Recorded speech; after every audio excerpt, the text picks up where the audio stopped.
Mit der Angliederung des Burgenlandes an Österreich 1921 hat sich nicht nur die neue Staatsgrenze gegen Ungarn, die Slowakei und Slowenien von Niederösterreich und der Steiermark weiter ostwärts ins neu entstandene Burgenland verschoben.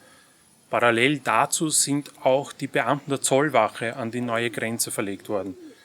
Um ihnen Unterkunfts- und Amtsräume zur Verfügung zu stellen, sind ab 1923 in den Ortschaften entlang der neuen Staatsgrenze Zollhäuser errichtet worden. Diese sind zentral entworfen worden und waren, von einigen kleinen Abweichungen abgesehen, einheitlich gestaltet.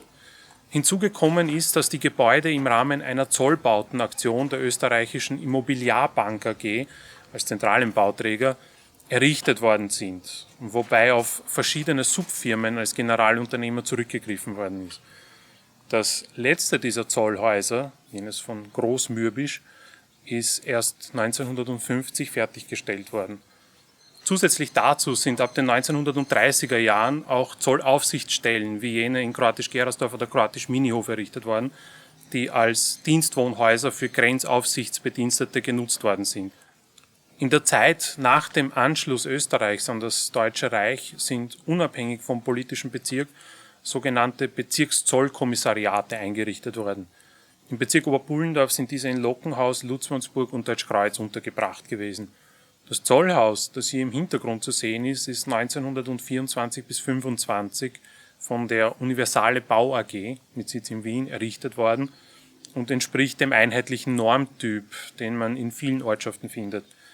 Insgesamt waren im Nikitscher Zollhaus 10 Wohneinheiten untergebracht. Eine der Aufgaben des hier untergebrachten Personals war es, den Schmuggel, der nach der Errichtung der Grenze in den 1920er Jahren auch in Nikic aufgeblüht ist, zu unterbinden.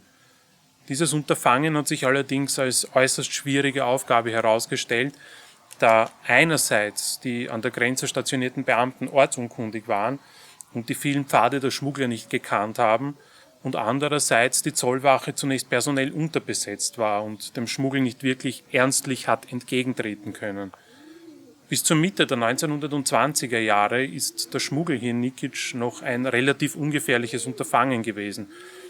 Bedingt durch die zum Teil in großen Banden organisierten und schwer bewaffneten Schmuggelbanden in anderen Grenzabschnitten ist es aber immer häufiger zu tödlichen Zwischenfällen gekommen, was dem Schmuggel auch hier im Ort eine zusätzlich gefährliche Komponente verliehen hat. Bis in die 1930er Jahre ist aber von Seiten Österreichs massiv in den Grenzschutz investiert worden, was den Schmuggel sehr erschwert hat. Nach dem Ende des Zweiten Weltkriegs hat der Schmuggel durch Ortsansässige zwar nicht aufgehört, aber die Schmuggelrouten, die bei Nikic über die Grenze geführt haben, sind aufgrund des Eisernen Vorhangs nicht mehr benutzt worden. In dieser Zeit ist das Zollhaus noch bewohnt gewesen.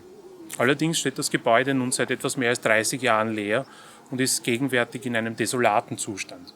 Damit kann das Zollhaus von Nikic auch als Metapher für das Entstehen und Vergehen der Grenze zu Ungarn gesehen werden.